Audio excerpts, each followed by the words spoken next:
This is one thing that makes me laugh. The Caucasoid is always telling us Black folks that we got low IQs. But when you see the things they do and realize they can't catch on to things too quickly, I wonder, do they often look in the mirror and say, maybe I got a low IQ? The IQ test is biased, it's dumb. And every time you mention it, you sound like an idiot. So let's see how where the high IQs are going with this. Opioid prescriptions fall, but still high CBC. You know why? Because see, the people that don't get the prescriptions just goes to the alternative market, which is your black market drugs out on the street. They don't need your scripts. What part of that don't you understand? The epidemic is still going strong and these doctors are not writing as many scripts. What does that tell you? That means that the average junkie is now going to street drugs. They don't need the doctor's script. This is why the epidemic is not slowing down, high IQ. My goodness. And length of prescriptions went up, raising risk of addiction among patients. And this came out on July 6th on WebMD. Prescriptions for opioid painkillers have dropped since 2010 in the United States, but the number of Americans getting the highly addictive medication is still too high, a new report says. Prescription declines from a peak of 782 morphine milligrams equivalent per person in 2010 to 640 morphine milligram equivalents per person in 2015, according to researchers from the U.S. Centers for Disease Control and Prevention. Half of U.S. counties saw a decrease in the amount of opioids prescribed per person from 2010 to 2015, said CDC acting director Ann Shuchat. Overall, opioid prescribing in the United States is down 18% since 2010, but the amount of opioids prescribed in 2015 was still about 3 times that of 1999, the Center for Disease Control researchers said, with many people being provided lengthy prescriptions of the narcotic at high doses. All right. And you know what makes me laugh? This reminds me of the last time I was on opioids after having some surgery done. And I got a 7-day supply. And this is what the doctor told me. That's all I'm allowed to give. He said, by law, we're just allowed to give you 7 days. And then when I went back to work, around that same time, it was another woman in my office that had a surgical procedure done. When I pulled out my bottle of oxycodone and she pulled out hers, we had the same medication. I had this little amber bottle with a 7-day supply. She pulled out this mega sized bottle. I kid you not. She probably had the same drug with about 30 days supply in it.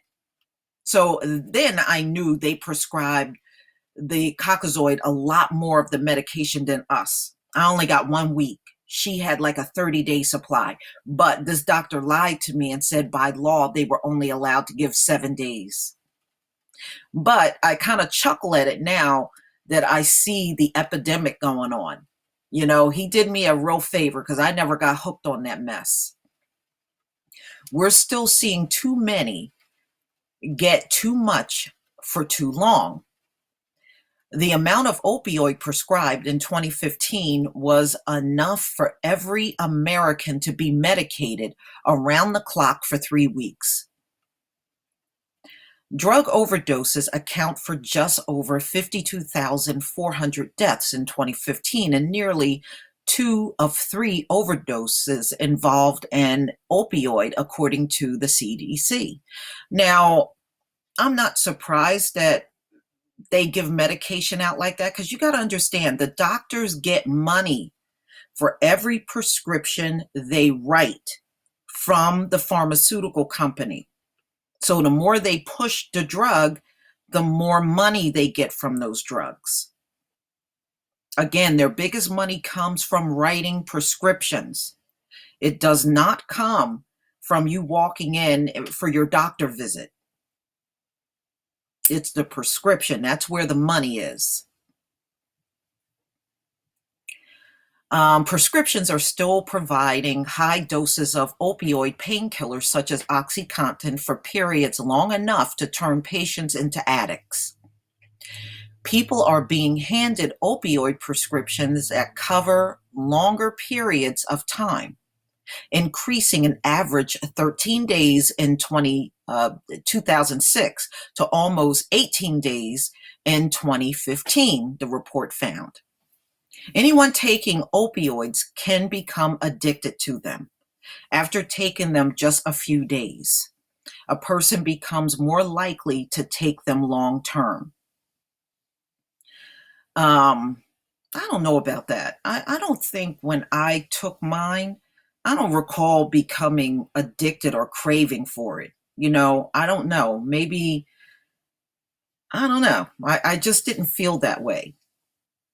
Um, Taking even a low dose of opioids for more than 3 months increases the risk of addiction by 15 times. Patients are being prescribed dangerously high levels of opioids, even though the average daily dose prescription decrease by 58 mme in 2010 and 48 mme in 2015. So it looks like they decreased the strength of the drug, but people are still addicted to it. It did not make any difference.